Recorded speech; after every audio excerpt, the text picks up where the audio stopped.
నారాయణం నమస్కృత్య నరం చైవ నరోత్తమం దేవీం సరస్వతీం వ్యాసం తతో జయముదీరయేత్. శృతిస్మృతిపురాణానామాలయం కరుణాలయం నమామి భగవత్పాదశంకరం లోకశంకరం. దేవాయుద్ధే యాగే విప్రాః స్వీయాం సిద్ధిం హ్వాయం హ్వాయం యం సిద్ధ్యంతి స్కందం దేవం సుబ్రహ్మణ్యోం సుబ్రహ్మణ్యోం.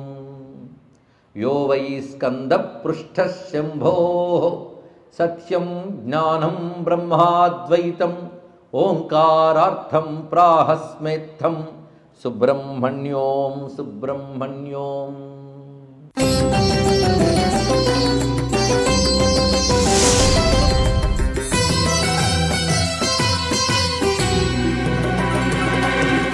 సుబ్రహ్మణ్య భుజంగ స్తోత్రం.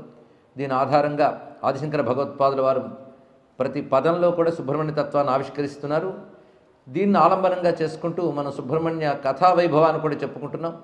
మొదటి 2 శ్లోకాలు ఒక్కసారి అనుకుని తర్వాత శ్లోకంలోకి ప్రవేశిద్దాం. సదా బాల రూపాపి విఘ్నాద్రిహంత్రి మహాదంతి వక్త్రాపి పంచాస్యమాన్య విధీంద్రాది మృగ్యా గణేశాభిధామే విధత్తాం శ్రియం కాపి కళ్యాణమూర్తి.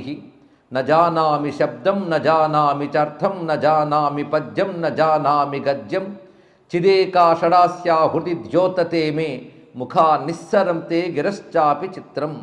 మయూరాధిరూఢం మహావాక్యగూఢం మనోహారిదేహం మహచ్చిత్తగేహం మహీదేవదేవం మహావేదభావం మహాదేవబాలం భజే లోకపాలం.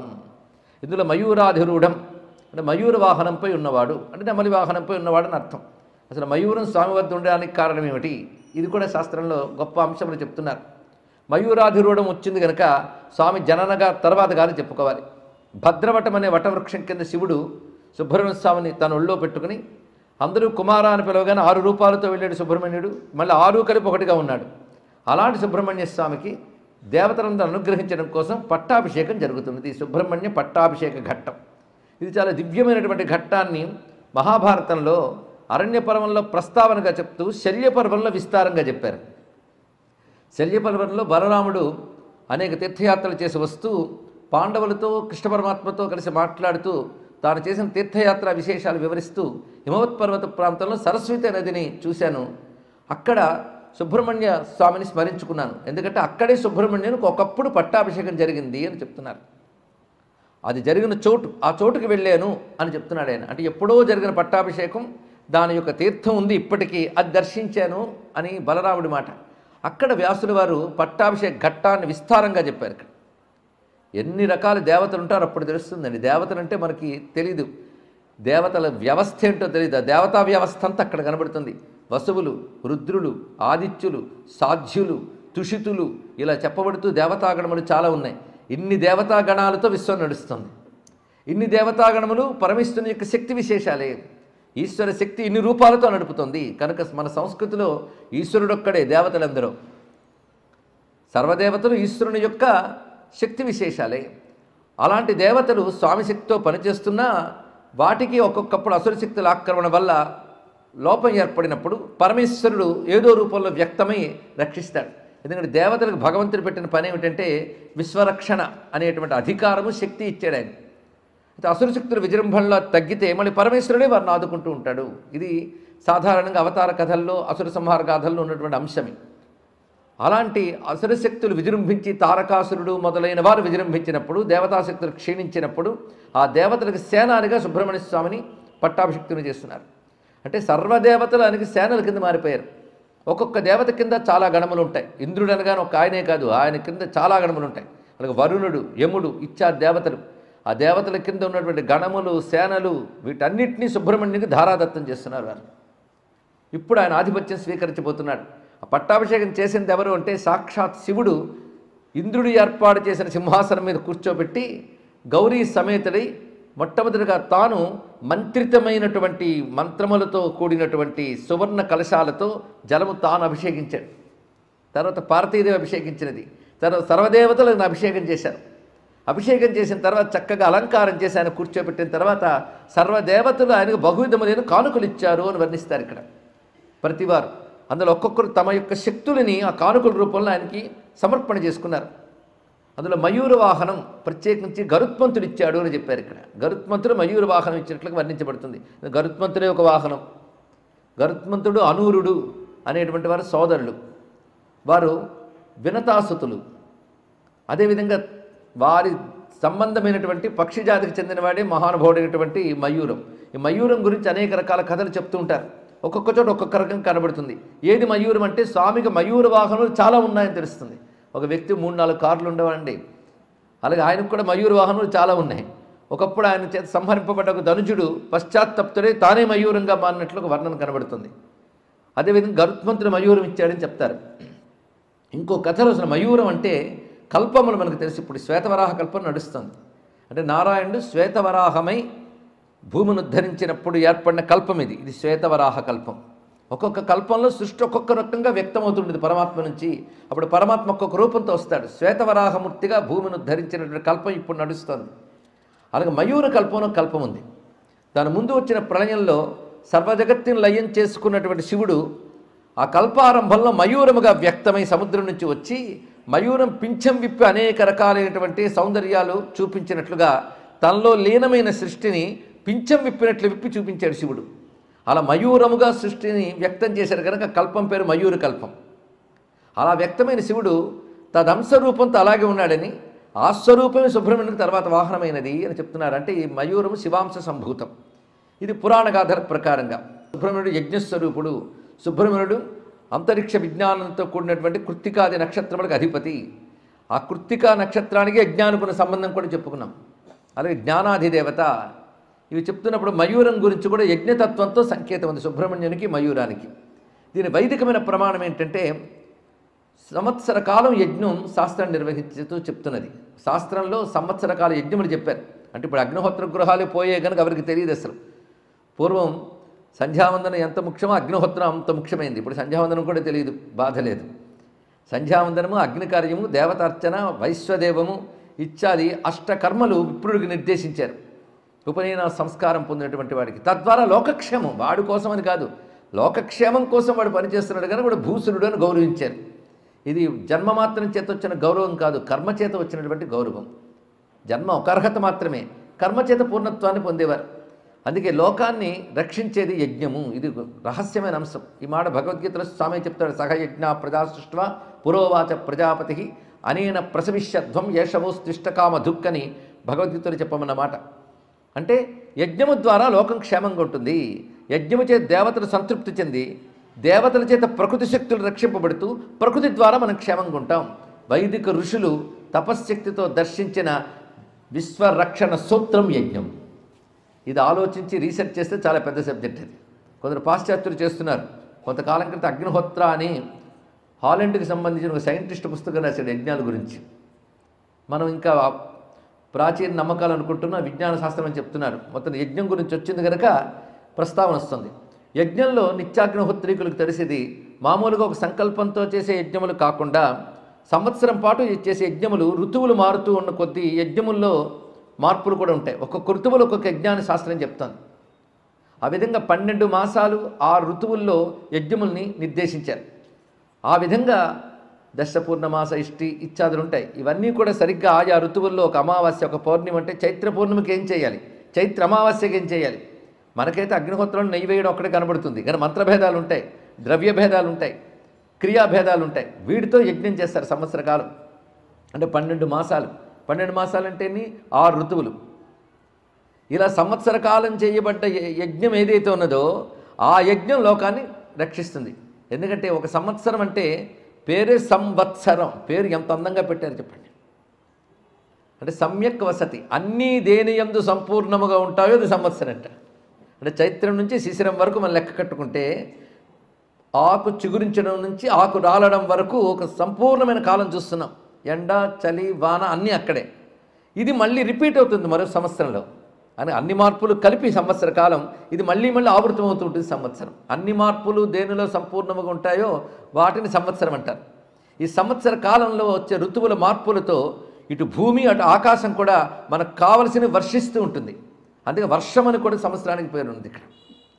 కనుక సంవత్సరంలో వచ్చే మార్పులన్నీ మనకు క్షేమం కలిగించుగాక అంటూ హ్యాపీ న్యూ ఇయర్ చెప్పింది గ్రీటింగ్స్ వేదం అండి. శివానస్సంతు వార్షికీ అనే మంత్రం ఉంది వేదంలో. వార్షికి అంటే సంవత్సరంలో వచ్చే మార్పులు శివానస్సంతు మనకు శుభముగా ఉండుగాక అంటే హ్యాపీ న్యూ ఇయర్ అన్నమాట వేదంలోనూ ఉంది చూడండి. అది గుడ్ డే, గుడ్ నైట్ ఇవి కూడా సుషాచమే సుదినంచమే అంటున్నాం. అంటే good morning and good day అని అర్థం. కనుక మన ఇప్పుడు గ్రీటింగ్స్ అయితే పెదవులు మించి పలికే గ్రీటింగ్స్ కాకుండా ఋషులు మంత్రపూర్వకంగా ఇచ్చిన గ్రీటింగ్స్ మన వేదం చెప్తోంది. ఆ తల్లికి నమస్కారం చేసుకుందాం. కనుక సంవత్సరం మార్పులు అనగానే సంవత్సరం అంటే ఎన్ని ఋతువులు అనుకున్నాం? 6 ఋతువులు. మాసాలెన్ని? 12. అందుకే 6 ఋతువులు 6 ముఖాలుగా చేసుకుని 12 మాసములు 12 చేతులుగా చేసుకుని ఒక సంవత్సర కాల యజ్ఞస్వరూపుడుగా ఉంటాడు సుబ్రహ్మణ్యుడు. అది 6 ముఖాల్లోనూ 12 చేతులున్న పరమార్థం. ఇందులో మారుతున్న తత్వములు అగ్నిశోమ తత్వం గుర్తున్నదే లేదు. అగ్నిశోమ వెలుగు చలువ, వేడి చలువ అని చెప్పుకున్నాం. అగ్నిశోమ తత్వములే సూర్యచంద్ర నేత్రములు. ఈ రెండింటికి సమన్వయంగా సూర్య చంద్ర అగ్ని అని మూడోది కూడా చెప్తున్నా. సూర్యచంద్రుడు కలిపి అగ్ని లక్షణం అయినప్పటికీ అగ్నిని విడిగా చెప్పడం కూడా ఉంది. కనుక ఆ 3 నేత్రములుగాను లేదా ఆ 2 అగ్నిశోములు నేత్రములుగా కలిగిన వాడైన సంవత్సరం మార్పుల్లో అగ్నిశోమ తత్వములే కనబడుతుంటాయి. కొన్ని ఋతువులు లేదా కొన్ని మాసములు అగ్నితత్వాన్ని ప్రకోపింపజేస్తే కొన్ని మాసములు జలతత్వాన్ని ప్రకోపింపజేస్తాయి. కనుక సంవత్సరం కూడా అగ్నిశోమాత్మకమే చూడండి. ఇక్కడ అంతా అగ్నిశోమాత్మకమైన ఫార్ములాలో నడుస్తుంది మొత్తం.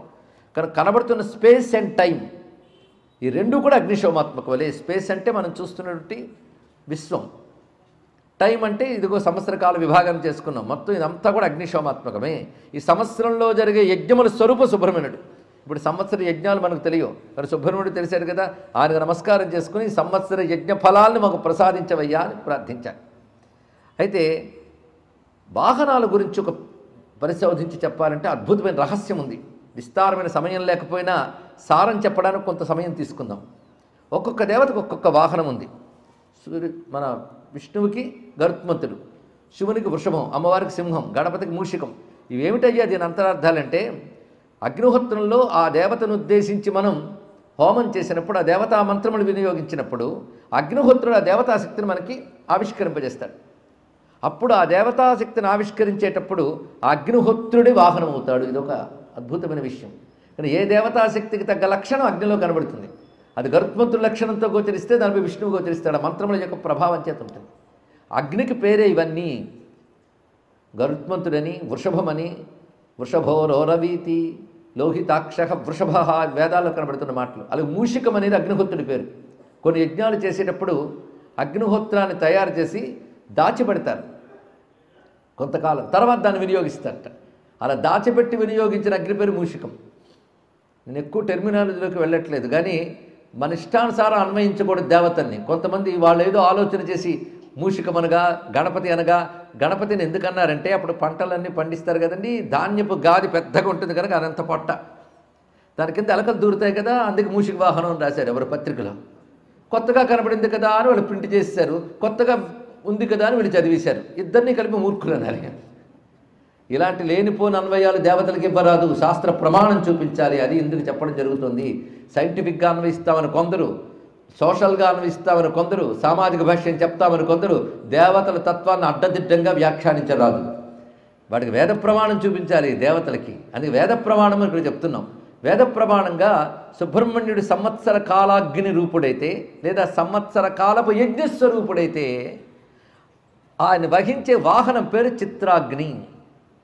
చిత్రాగ్ని అని పేరు. అంటే సంవత్సరంలో చిత్రములు ఉంటాయి. చిత్రం అనే మాట కూడా వైదిక శబ్దం. చిత్రం దేవానాముదగాదనీకం చక్షుర్మిత్రస్యవర్ణస్యాగ్నే అనేటువంటి మంత్రం ఉంది వేదంలో. అది అటు అగ్నికి చిత్రం దేవానాముదగం ఉదగాదనీకం చక్షుర్మిత్రస్య వర్ణస్య అగ్నే పదం చూడండి అక్కడ. అంటే ఆ పైన సూర్యభగవానుడికి చిత్రశబ్దం వర్ణిస్తుంది, అగ్నికి చెప్తారు. అగ్నికి సూర్యుడికి అన్ని సమన్వయాలు ఉంటాయి. అందుకే మన అగ్నిహోత్రారాధనంతో సూర్యభగవాన్ని ఉద్దేశించే. సూర్యుడిని భూమి మీదకి దింపు ఆకుతులు వేయలేం కనుక సూర్యస్వరూపిని అగ్నిని పెట్టుకున్నాం. కానీ సూర్యుడు అగ్నిహోత్రుడు ఒక్కడే. ఏష చైవాగ్నిహోత్రంచ ఫలం చైవాగ్నిహోత్రిణాం వేదాశ్చ క్రతవశ్చైవ క్రతూనాం ఫలమేవచ. వేదంతో అన్ని అలా సమన్వయం అయిపోతాయండి. ఇక్కడ ఆదిత్య భగవానుడి ఆరాధన, సుబ్రహ్మణ్యుని ఆరాధన, శివారాధన అంతా ఒకే పరమాత్మ యొక్క ఆరాధన. ఇక్కడ ఒక రహస్యం చెప్పాం. అగ్నిహోత్రం అనగా సూర్యుడిని కిందకి దింపుకోలేం కనుక అగ్నిహోత్రాన్ని పెట్టుకున్నామంటే ఆయన అగ్నిహోత్ర స్వరూపుడు, అది తెలుసుకోవాలి. ఈ అగ్నిహోత్రం చిత్రాగ్ని అని పేరు పెట్టుకున్నాం. చిత్రం దేవానాం, చిత్రం అంటే చినోతి అనేక వర్ణాహ ఇది చిత్రం అని నిర్వచనం. అంటే అనేక రంగులని వెదజల్లునది అని చిత్ర శబ్దానికి అర్థం. ఆశ్చర్యం అని ఒక అర్థం ఉన్నది, అనేక వర్ణములను వెదజల్లునది అని అర్థం. ఇక్కడ అనేక వర్ణములు అంటే అనేక రంగులు, వన్నే చిన్నెలు. ఒక్క సంవత్సరంలో ఎన్ని వన్నెలు మారుతాయో చూడండి. కాస్త చినుకు పడగానే భూమి యందు పచ్చదనం ఎంత విస్తరిస్తుందో, మళ్ళీ అది క్రమంగా మారిపోయి మంచు పడగానే వచ్చే వన్నెలు వేరు, అగ్ని కాలమైన వేసవి మొదలు వచ్చినప్పుడు కనబడే వన్నెలు వేరు. అంటే ఎన్ని మార్పులు జరుగుతున్న ఒక సంవత్సర కాలంలో. కానీ సంవత్సరూప యజ్ఞస్వరూపుడు సుబ్రహ్మణ్యుడైతే సంవత్సర కాలంలో ప్రకృతిలో వచ్చే రకరకాల మార్పులన్నీ కలిపి నెమలి మయూర వాహనంగా చెప్పబడుతున్నది ఇక్కడ. అందుకే సంవత్సర కాలాగ్ని చిత్రాగ్ని అయితే దాని ఎందు సంవత్సర యజ్ఞస్వరూపుడైనటువంటి పరమాత్మ సుబ్రహ్మణ్యుడిగా గోచరిస్తున్నాడు. ఇది మయూర వాహనంలో ఉన్నటువంటి ఆంతర్యం అండి ఇక్కడ. ఇది గ్రహించితే మయూర వాహనం మీద ఉన్న స్వామి అంటే సంవత్సరంలో వస్తున్న మార్పులతో కనబడ్డ ప్రకృతిని అధిష్ఠించిన పరమాత్మ అని అర్థం ఇక్కడ. కానీ ప్రకృతికి సంకేతంగా చిత్రాగ్ని కనబడితే తను అధిష్ఠించిన ఈశ్వర చైతన్యంగా సుబ్రహ్మణ్యుడు గోచరిస్తున్నాడు. దీన్ని బట్టి సుబ్రహ్మణ్యుడు అంటే శివపార్వతుల తనయుడు దండం పెట్టేద్దామని కాకుండా శివపార్వతుల ఏకస్వరూపుడిని నమస్కారం చేయాలి. ఈ రహస్యాన్ని శాస్త్రం శివస్త్వం శక్తిస్త్వం తదుభయతమైక్యం పృథగసి తవే ధ్యానే పూజా జప నియమముక్షేష్వభిరతా అంటూ స్కంద వేదపాదస్తవం అనే గ్రంథంలో చెప్పబడుతున్న వాక్యం. స్కంద లహరి అని మరో గ్రంథం ఉన్నది. వాటిలో చెప్పబడుతున్న వాక్కులు ఇవి. శివస్త్వం శక్తిస్త్వం తదుభయతమైక్యం పృథగసి. నువ్వు విడిగా కుమారస్వామిగా కనబడుతున్నా శివుడవు నువ్వే, శక్తివి నువ్వే. వారిద్దరిని కలుపుకుని విడిగా కనబడుతున్నాను. కానీ విడిగా సుబ్రహ్మణ్యుడు అంటే శివశక్తుల ఏకస్వరూపుడు. అందుకే కాంచి యతీంద్రుడు పరమాచార్య శ్రీ చంద్రశేఖరేంద్ర సరస్వతి స్వామి వారు చెప్తారు, శివుడు శక్తి ఇద్దరిని పూజించారు మనం, కానీ వాళ్ళిద్దరిని కలిపి పూజిస్తే కొన్ని చిక్కులు ఉన్నాయట. ఆయనకి ఇష్టమైన కొన్ని వీడికి వాడవు, ఈవిడికి ఇష్టమైన ఆయనకి వేయకూడదు, కొన్ని ఉన్నాయి ఇలాంటివి అన్నారు. అదేమిటంటే దూర్వం శివుడికి వేయచ్చు, శక్తికి వేయకూడదు, దుర్గకి వేయకూడదు. అలాగే సంపెంగ మొగలి మొదలైనవి శక్తికి వేయచ్చు కానీ శివుడికి వేయకూడదు. ఇద్దరిని కలిపి పూజించడం చాలా మంచిది. విడివిడిగా ఎప్పుడు పూజించకూడదు, శివశక్తిని కలిసే పూజించాలి. ఒట్టి శివలింగాన్ని పూజించి అందులో అమ్మవారు ఉంటారు కనుక శివుడికి ఇచ్చేవి ఇవ్వండి, కానీ ఇద్దరు కలిసి పుచ్చుకుంటారు. అమ్మవారికి ఇచ్చేవి అలాగే. శ్రీచక్రంలో శివుడు కూడా ఉంటాడు, అవన్నీ రహస్యములు. కానీ ఒక్కొక్క దేవతకు ఒక్కొక్క నియమాలు ఉన్నాయి, ఇది వేయకూడదు అది వేయకూడదని. గణపతికి కూడా తులసి వేయకూడదు, ఇవి నిత్యార్చన చేసే వాళ్ళకి తెలియాలి. గణపతికి తులసి వేయకూడదు, అలాగే అమ్మవారికి దూర్వం వేయకూడదు, విష్ణువుకి అక్షతలు వేయకూడదు, సూర్యభగవానుడికి తులసి కానీ మారేడు కానీ వేయకూడదు. ఇవి నియమాలు. పరతత్వం ఒక్కటైనా పూజించే పద్ధతిలో భేదములు ఉంటాయి. కానీ ఏదైనా వేగిదగ్గ దైవం మాత్రం సుబ్రహ్మణ్యుడు, అది రహస్యం ఇక్కడ. అన్నీ వేయచ్చు, అది ఆయన పూజిస్తే అంత బాగుంటుందిట. అది సుబ్రహ్మణ్యుడు అనగా శివశక్తుల ఏకత్వం, వాళ్ళిద్దరు కలిస్తేనే ఆయన వచ్చాడు, ఆయన శక్తి. అదే శివుడు 5 ముఖాలు వాడు, అమ్మవారు ఏకవదనంతో ఉన్నది ఆయన ప్రక్కన, కలిపితే 6 వదనాలు. కానీ ఆయనలోనే మొత్తం ఇద్దరు కనబడుతున్నారు, ఇంకేమున్నది ఇక్కడ. అదేవిధంగా తెల్లగా ఎర్రగా 2 కలిసిపోయిన రంగులు ఉంటాయట. తెలుపు ఎరుపు కలిసిపోయిన తర్వాత స్వర్ణఛాయ వస్తుంది. అది పరమ సౌందర్యంతో ప్రకాశన ఛాయ అయినది. ఆ తెలుపు అయ్యవారిది, ఎరుపు అమ్మవారిది, కలిపి ఆవరణంతో అద్భుతమైన మాట స్కందపురాణం చెప్తుంది. శ్వేత తామ్రఛవి. శ్వేతము అంటే తెలుపు, తామ్రం అంటే అరుణవర్ణం. అరుణవర్ణం ఎవరిది? అరుణాం కరుణాతరంగితాక్షం. శ్వేతం ఎవరిది? కర్పూర గౌరం కరుణావతారం అని చెప్పినట్లు అంత తెల్లగా ఉన్నవాడు. చూడండి వాళ్ళిద్దరు ఏకత్వం. కనుక సృష్టి అంతా శివశక్తి స్వరూపమే. ఈ శివశక్తులు స్పేస్ అండ్ టైంలో ఉన్నారు. స్పేస్ ప్రకారంగా మనం చూస్తే 4 దిక్కులు పైన కింద కలిపి చెప్పేశాం. టైం ప్రకారం చూస్తే ఇవాళ వచ్చారు మొత్తం. కాలం సంవత్సరాగ్ని స్వరూపుడు. ఈ విధంగా శివశక్తుల ఏకరూపుడైన ఆయన మయూరాధిరూఢుడు ఎందుకు అయ్యాడో చెప్పుకుంటూ ఆ సందర్భంలో పట్టాభిషేక ఘట్టం కూడా చెప్పుకోవడం జరిగింది. ఇక్కడ ముఖ్య ఘట్టాలు అప్పుడు 2 అయిపోయాయి, జనన గాథ, పట్టాభిషేకం. ఇంకా అసుర సంహార గాథ ఉన్నది కదా, తర్వాత చూసుకుందాం. ప్రస్తుతానికి ఇచ్చాలు. మయూరాధిరూఢం మహావాక్య గూఢం. ఇది గొప్ప రహస్యమైన మాట అండి. ఈ శ్లోకంలో భగవత్పాదులు వారు రచించింది మరువరాదు. భగవత్పాదులు అంటే వేదాంత మత ప్రతిష్టాత, ఉపనిషత్ భాష్యకర్త. ఉపనిషత్తుల్లో సారముగా 4 మహావాక్యాలు ఉంటాయి. ఇవి సన్యాసాశ్రమం స్వీకరించిన వారికి ఇస్తారు. అదేవిధంగా సన్యాసాశ్రమంతో సమానమైనటువంటి అంతర్ముఖ దీక్ష అయినటువంటి శ్రీ విద్యా దీక్షలో, పూర్ణ దీక్షలో కూడా ఈ 4 మంత్రములు కలిపి ఉపదేశించడం కనబడుతుంది. ఇవి 4 వేదాంతమని చెప్పడం మహావాక్యము. అవి మనం పలుకుతున్నామంటే ఏదో పట్టు ఉప్పు అన్నట్టు కావు, వాటిలో భావం ఉంది. ఆ భావంతో అంటున్నప్పుడు కనీసం దాన్ని అర్థం చేసుకుని ప్రయత్నం చేయాలి. అవి 4 మహావాక్యాలు, సమస్త శాస్త్రసారం. ఋగ్వేదం నుంచి ఒకటి, యజుర్వేదం నుంచి ఒకటి, సామవేదం నుండి ఒకటి, అదేవిధంగా అథర్వవేదం నుంచి ఒకటి, 4 వేదాలకు సంబంధించి 4 ఉపనిషత్తుల నుంచి తీసుకున్నారు. మొట్టమొదటి ప్రజ్ఞానం బ్రహ్మ, రెండవది అహం బ్రహ్మాస్మి, మూడవది తత్వమసి, 4వది అయమాత్మ బ్రహ్మ. ఈ 4 తీసుకోవడం జరిగింది ఇక్కడ. ఈ 4 మహావాక్యముల సారం ఒక్కటే. అదేంటంటే బ్రహ్మం ఒక్కటే, మరొకటి లేదు. మరి ఇంత జీవులు కనబడుతున్నారంటే భ్రాంతది, అవిద్య. మరి తొలగట్లేదు అంటే నువ్వు సాధన చేయి, తొలగిపోతుంది అన్నారు. 3వ సూత్రం ఇక్కడ. బ్రహ్మం ఒక్కటేనే సిద్ధాంతం, అది అనుభవానికి రాలేదు అనేది రాద్ధాంతం. అంటే మనకు సత్యం తెలియట్లేదు, దానికి చేయాల్సిన సాధన. జీవుడు అనగానే శరీరంతో మనం కలిపి చూసుకుంటున్నాం కనుక నేను జీవుణ్ణి, నా పేరు ఇది, నా రూపం ఇదేనే బతికంతా బతికేస్తున్నాం.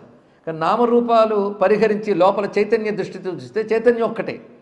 బ్రహ్మం అనేది చైతన్య దృష్టితో. అది తెలియాలంటే ముందు నామరూపాలతో మమైకమైన మనం ఎంత విచారణ చేసి దానికి బయటపడాలి, అదంత తేలిక. అది విచారణ చేసుకోవడం కోసం 4 వాక్యాలు ఇచ్చింది శాస్త్రం. ప్రజ్ఞానం బ్రహ్మ, బ్రహ్మం అంటే ఏంటో చెప్పింది. ఆ బ్రహ్మమే నేనయ్యున్నాను, అహం బ్రహ్మాస్మి. గురువు చెప్పాలి అది నీకు, తత్వమసి, అది నువ్వయ్యున్నావు అని ఉపదేశిస్తే కానీ ఇది రాదు. అప్పుడు చెప్తా అయమాత్మ బ్రహ్మ, బ్రహ్మమే ఆత్మస్వరూపం అని. ఈ 4 వాక్యాల సారం ఇది. అయితే అర్థం చెప్పినంత మాత్రం సులభంగా రాదు, ఎంత సాధన చేయాలో. ఎందుకంటే మనకు జన్మలు అలవాటైనట్టు, ప్రపంచం అలవాటైనట్టు పరమాత్మ అలవాటు కాలేదు. అవునా లేదండి? ప్రపంచం అలవాటైనట్టు పరమాత్మ అలవాటు కాలేదు. ఈ వాక్యం గుర్తుపెట్టుకోండి. అవునా లేదా? ప్రపంచం ఎప్పుడు అలవాటైందంటే ఎన్ని కోట్ల జన్మలు ఇప్పుడు ఎత్తొచ్చామో అప్పటి నుంచి ప్రపంచమే మరొక అలవాటు. ఇన్ని కోట్ల జన్మల్లో పరమాత్మ అలవాటు కాలేదు. ఎలా చెప్పగలరంటే అలవాటైతే మళ్ళీ పుట్టం కదా. పరమాత్మ అలవాటైతే మనం పుట్టేవాళ్ళం కాం. ఇన్ని జన్మలు ఎత్తాం కనుక మనకి ప్రపంచం గురించి, శరీరం గురించి, వీటికి సంబంధించిన సుఖదుఖాల గురించి చెప్తే వెంటనే కనెక్ట్ అయిపోతాం. కానీ వీటికి అతీతమైన పరమాత్మ గురించి చెప్తే వెంటనే కనెక్ట్ కాలం. ఇంకా డీప్గా వెళ్ళిపోతే అర్థం కాదు కూడా. ఎందుకంటే ఈయన అర్థం కాలేదు, అలవాటు కాలేదు మనకి ఇక్కడ. కానీ కొన్ని జన్మలైనా కొంచెం కొంచెం శ్రవణం చేస్తూ, మననం చేస్తూ అలవాటు చేసుకుంటే ఏ జన్మలోనూ సిద్ధులమై తెలుసుకోగలం.